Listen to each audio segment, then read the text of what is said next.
Ito yung preparation namin sa tie beam po.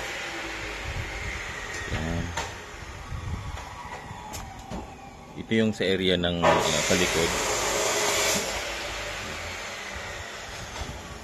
Tapos 12 mm po yung natin, tie beam. Stirrups niya 10 mm.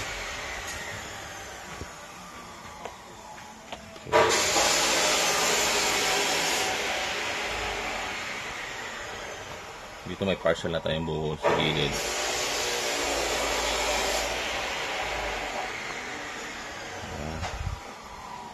Ubusan na po namin ito ngayon.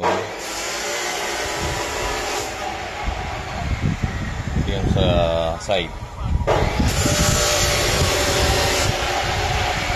Ito yan, meron tie beam. Ito po yung dowels.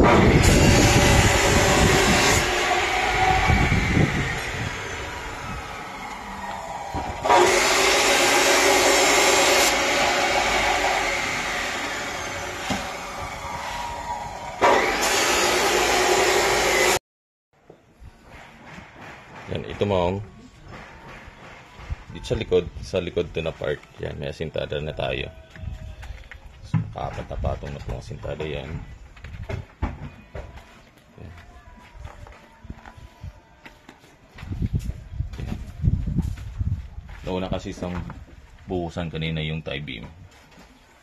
Kahit mas mabigat yung asintada, nakatuyo na po yung tie beam. Dito sa gilid, dalawang patong ng hollow blocks.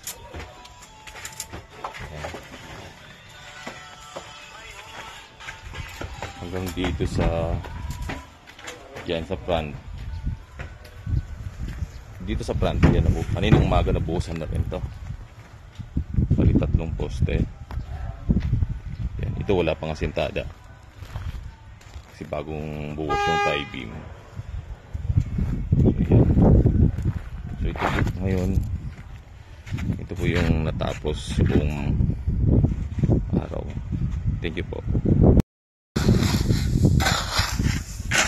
Yan ma'am, ito yung 3 update 3 days na gawa natin.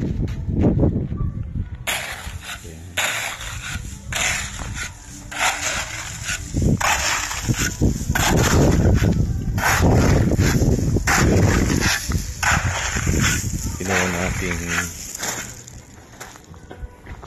asintada ng wall sa harap. Yun po. Ito yung decided yung taas, yung height lang dito sa harap. Yan. Okay na to. Tapos dito sa kabila 1.5 yung height natin. Kulang pa to 2 patong ng hollow blocks. Yan. Yan.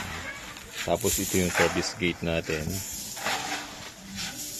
Service gate, tapos yung pinaka main gate. Dito sa side, yan. Okay na po itong yung asintada natin. So 1.5 yung height nito.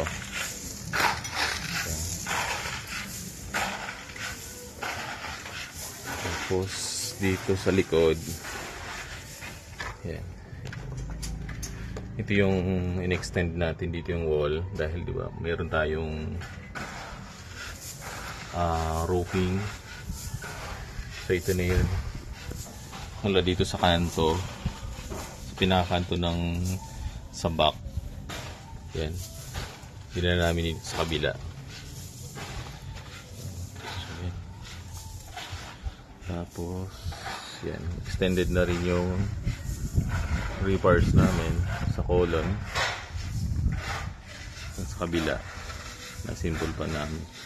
Ito yung part na dadagdagan pa namin ng asintada dahil magkakaroon tayo dito ng extended firewall sa likod, tapos inside gutter. Yan. So itong mga poste natin 12 mm, tapos every siyempre yung tatlong patong ng asintada ng hollow blocks. Meron tayong 10mm na sterops ito. Yan. Yan, lahat po yan meron kabila.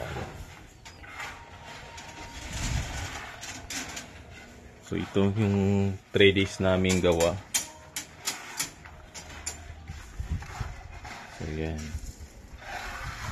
So Monday na pong balik namin.